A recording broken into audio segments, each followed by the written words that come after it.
Beaucoup d'hommes ne comprennent pas que les femmes les évaluent constamment, presque quotidiennement. Ces tests ne sont généralement ni importants ni spectaculaires, mais se présentent souvent sous la forme de simples questions. Et c'est la vérité. Une seule question peut révéler précisément comment une femme vous perçoit. Si elle vous perçoit comme un homme fort, sûr de lui et déterminé, ou si elle vous a déjà catégorisé comme quelqu'un qu'elle peut contrôler, manipuler ou piétiner. Avant de continuer, saviez-vous que seule une petite partie des personnes qui regardent ces vidéos sont abonnées à la chaîne? Si vous appréciez ce type de contenu et souhaitez en apprendre davantage sur la psychologie masculine et les relations amoureuses, numéro 2. Peux-tu me prêter de l'argent? Cela semble innocent en apparence, mais répéter fréquemment, ce n'est pas un besoin, c'est un test. Elle veut savoir dans quelle mesure elle peut influencer vos décisions. Un homme faible donne de l'argent sans réfléchir, pensant que cela lui apportera affection ou loyauté, alors qu'en réalité, cela ne fait que démontrer son désespoir. Le respect ne s'achète pas, et l'attirance ne naît pas de la pitié ni du besoin de subvenir aux besoins de quelqu'un. Un homme fort fixe des limites claires. Il est généreux par envie, non parce qu'il est manipulé. Il comprend la différence entre aimer et être utilisé. Numéro 3. Seriez-vous en colère si je faisais cela? Cette question est plus que de la curiosité. C'est un piège subtil. Elle envisage déjà de franchir une limite, mais elle veut d'abord sonder votre réaction. L'homme faible sourit, fait preuve de calme et dit « Non, bien sûr que non », même si quelque chose le tracasse intérieurement. Cette réponse envoie un message clair. Vous avez peur de la perdre. L'homme fort n'a pas peur des questions difficiles. Il répond calmement et fermement. Il pose clairement ses limites, sans se justifier ni plaider. Si elle les respecte, tant mieux. Sinon, il sait que cette femme n'est pas pour lui. Numéro 4. Pourquoi vous souciez-vous autant d'elle? Une question classique pour détourner l'attention. Il vous le lance lorsque vous lui faites remarquer quelque chose qui vous dérange. Un comportement suspect, des textos tard le soir ou un comportement étrange. L'homme faible doute de lui-même, commence à penser qu'il exagère et laisse tomber le sujet. Exactement ce qu'elle voulait. Cela vous fait douter de votre instinct. L'homme fort, quant à lui, n'a pas peur de paraître dur ou exigeant. Il sait que le respect et la cohérence sont essentiels, et il ne s'excuse pas de les exiger. Numéro 5. Pourquoi es-tu si jaloux?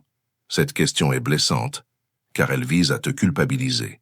Elle l'utilise lorsque vos soupçons sont légitimes, lorsqu'elle passe trop de temps avec un autre homme ou flirte trop.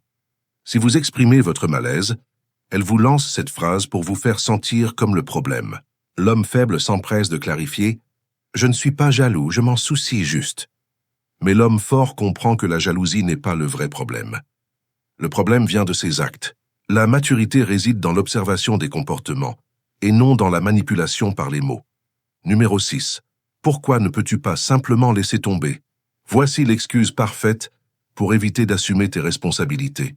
Quand tu évoques quelque chose qui t'a blessé ou manqué de respect, elle n'y fait pas face. Elle essaye de te faire taire. L'homme faible cède pour éviter les disputes, croyant qu'une paix momentanée est plus importante. Mais chaque fois que tu cèdes au manque de respect, sa considération pour toi diminue. L'homme fort ne crie pas et ne menace pas, mais il ne se trahit pas non plus. Si quelque chose le blesse ou lui semble injuste, il le dit fermement et clairement. Numéro 7. Pourquoi fais-tu tout un plat pour quelque chose d'aussi insignifiant? Une autre façon de te tester. Il minimise tes émotions pour voir si tu vas céder. L'homme faible est prompt à répondre. Tu as raison, ce n'est pas si grave.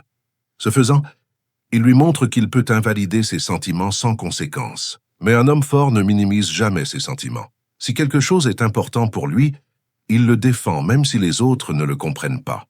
Sa stabilité ne signifie pas le silence. Cela signifie le respect de soi. Numéro 8. Pourquoi te soucies-tu de savoir à qui je parle?